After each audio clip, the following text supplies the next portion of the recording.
Hello मेरे प्यारे बच्चों, आपका हमारे इस क्लास 12 की फिजिक्स क्लास में स्वागत है। देखिए, ये हमारा जो लेसन चल रहा है वो चैप्टर 3 चल रहा है और जो है विद्युत धारा। तो विद्युत धारा में ये हमारा जो लगभग जो है चौथा लेक्चर है। चौथे लेक्चर्स में आज हम देखने वाले हैं ये धारा घनत्व क्या होते हैं और साथ में जो है अनुगमन वेग तथा धारा घनत्व में संबंध क्या होता है, जो आपके एग्जाम में खूब नंबर लगा के पूछा गया है। इसके बारे में हम चर्चा करने वाले हैं, तो आप लोग वीडियो के अंत तक बने रहिएगा और आपको अभी देखना तैयार हो जाएगा, तुरंत तैयार हो जाएगा। इसमें बार बार सोचने की आवश्यकता नहीं पड़ेगी।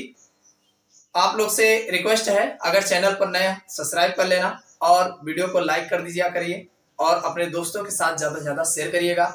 तो देखो दोस्तों, आप लोग जो है अपनी तैयारी जो है करते रहिए। डेली आप लोग कुछ न कुछ जो है पढ़ते रहिए और हमेशा एक बात ध्यान रखना, ये साइंस का सब्जेक्ट ही ऐसा है जिसको आप लिख लिख के पढ़ने का प्रयास करिए। अगर आप स्वयं नोट्स नहीं बनाओगे, लिख लिख के नहीं पढ़ोगे तो कुछ समझ में आने वाला नहीं है।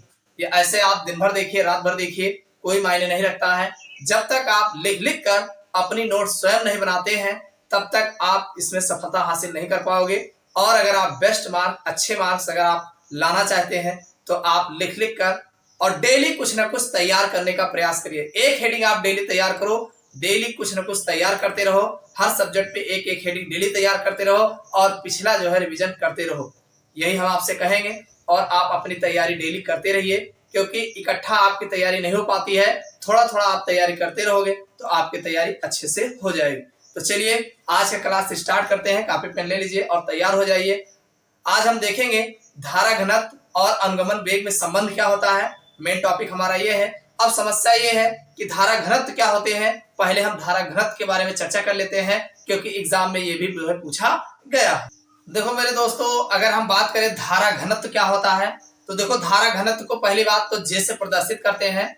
और इसकी डिफिनेशन की अगर हम बात करें तो किसी चालक के, मान लीजिए हमारा कोई चालक है, कंडक्टेंस है, तो चालक के एकांक क्षेत्रफल में, चालक के एकांक क्षेत्रफल में प्रवाहित होने वाली धारा, यानी एकांक क्षेत्रफल से जितनी धारा प्रवाहित होती है, प्रवाहित होने वाली धारा, उस धारा का धारा घनत्व जो है कहलाती है, यानी धारा घनत्व से प्रदर्शित करते हैं। यानी एकांक क्षेत्रफल से, क्षेत्रफल में से प्रवाहित होने वाली जो धारा होती है उस धारा को हम धारा घनत्व से प्रदर्शित करते हैं, जिसे हम जी से जो है प्रदर्शित किया जाता है। यानी धारा घनत्व कहते हैं जिसे जे से प्रदर्शित करते हैं। बात समझ में आए कि नहीं? आप सीधा सीधा कह सकते हैं कि किसी चालक के एकांक क्षेत्रफल से प्रवाहित होने वाली धारा चालक में प्रवाहित धारा के धारा घनत्व को प्रदर्शित करती है। यानी चालक में कितनी धारा प्रवाहित हो रही है ये उसके धारा घनत्व को प्रदर्शित करता है, जिसे जे से प्रदर्शित किया जाता है। तो सीधी सी बात है, जो जे बराबर होता है आई अपान ए होता है।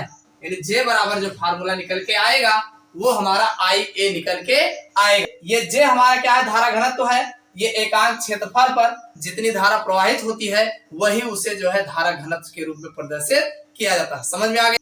अब इसकी डिफिनेशन आप दूसरे हिसाब से अगर लिखना चाहो तो ऐसा भी लिख सकते हो, किसी चालक में प्रवाहित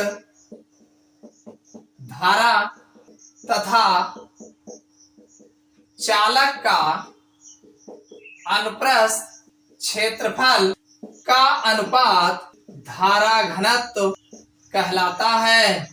इसका मात्रक एम्पियर प्रति मीटर स्क्वायर होता है।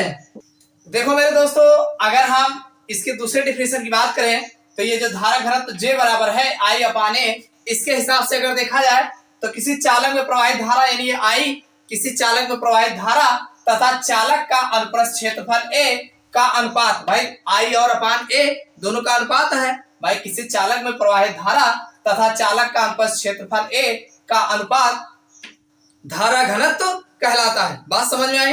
और इसका मात्रक जो होगा, भाई आई का मात्रक एम्पियर होता है और क्षेत्रफल का मीटर स्क्वायर होता है, तो इसका मात्रक जो होगा एम्पियर प्रति मीटर स्क्वायर जो है इसका मात्रक होता है। तो समझ में आ गई होगी बात कि धारा घनत्व क्या होता है। अब हम देखेंगे कि धारा घनत्व और अनुगमन वेग में क्या संबंध होते हैं, जो आपके एग्जाम में खूब नंबर लगा के पूछे। देखो मेरे प्यारे बच्चों, अगर हम बात करें कि धारा घनत्व तथा अनुगमन वेग में संबंध क्या होता है, तो धारा घनत्व तथा अनुगमन वेग में संबंध जो होता है इसको हम इस प्रकार से पहले लिख सकते हैं। क्या लिखना है आपको? देखो कुछ बातें ऐसी होती हैं जो आपको हर डेरिवेशन में आपको देखने को मिलता है। क्या देखने को मिलता है? इसको आप अपने दिमाग में बिठा लीजिए। क्या बिठाना है कि भाई माना हमारा एक यल लंबाई का एक चालक है। क्या है? अरे चालक कोई तार लोगे ना जिसके बारे में बता जा रहे हो। तो एक बात दिमाग में रखना है, कोई भी संबंध बताना है तो माना हमारा एक यल लंबाई का चालक है जिसके सिरों पर जो है विभवांतर लगाया जाता है, विभवांतर लगाया जाता है। तो इसमें जो इलेक्ट्रॉन्स होते हैं वो अनुगमन वेग बीडी से एक सिरे से दूसरे सिरे की ओर गति करने लगते हैं। इतनी बात तो पता है। तो वही लिखा है, विभवांतर लगाया गया है। यदि चालक के एकांक आयतन में मुक्त इलेक्ट्रॉनों की संख्या n हो, यानी इसका जो एकांक आयतन है इसमें मुक्त इलेक्ट्रॉनों की संख्या कितनी है? n है।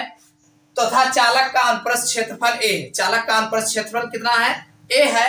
तो चालक में प्रवाहित धारा, अब जो आपकी धारा प्रवाहित होगी I बराबर NEABD, ये जो है अनुगमन वेग तथा धारा में संबंध जो आपने पढ़ा है वही यहाँ पे लिखा गया है, I बराबर NEABD। इसमें कोई दिक्कत तो नहीं होगी आपको। एक काम आप कर सकते हो, ये I तो आपका रहेगा, ये इसको इधर लाओगे तो A हो जाएगा और NEBD हो जाएगा। नहीं समझ में आया? भाई कुछ नहीं करना है, इस A को इधर जब लाओगे बटे में तो जाहिर से इधर आएगा तो बटे में जाएगा, तो I अपान A हो जाएगा बराबर NEBD होगा। और आप जानते हैं कि J बराबर I अपान A होता है, तो आराम से इसके स्थान पर J रख दीजिए, NEBD हो जाएगा। तो यही हमारा J कौन है? J हमारा धारा घनत्व है और BD आपका अनुगमन वेग है।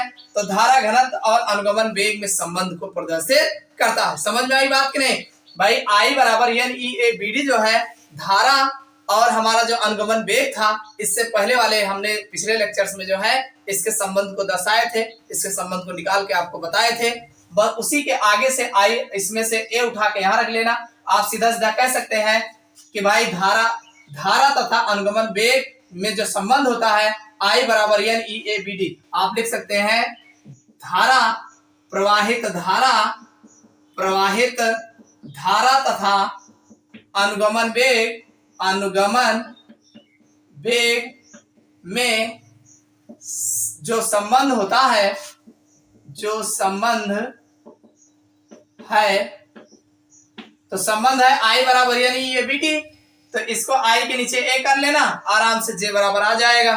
तो अब इसको आप इस तरीके से कह सकते हैं, आप कह सकते हैं कि किस प्रकार किसी चालक के एकांक क्षेत्रफल में प्रवाहित धारा, यानी जो एकांक क्षेत्रफल होता है उसमें जो प्रवाहित धारा होता है I, चालक में उपस्थित आवेश हमारा E है, अनुगमन वेग BD के गुणनफल के बराबर होता है। तो बात समझ में आ गई होगी। यानी हमारा जो धारा घनत्व J और अनुगमन वेग BD में जो संबंध होता है वो यही संबंध को दर्शाता है। उम्मीद करता हूँ आपको समझ में आ गया होगा। अगर समझ में आया हो तो वीडियो को लाइक अवश्य करिएगा। तो इस क्लास में बस इतना है, फिर मिलते हैं अगले क्लास में नए इंपॉर्टेंट टॉपिक के साथ। देखिए ये सारे टॉपिक जो हैं खूब इंपॉर्टेंट है, इसको आप अच्छे से तैयार कर लीजिएगा। इस लेसन से लगभग 7 नंबर के क्वेश्चन आपको देखने को मिलेंगे।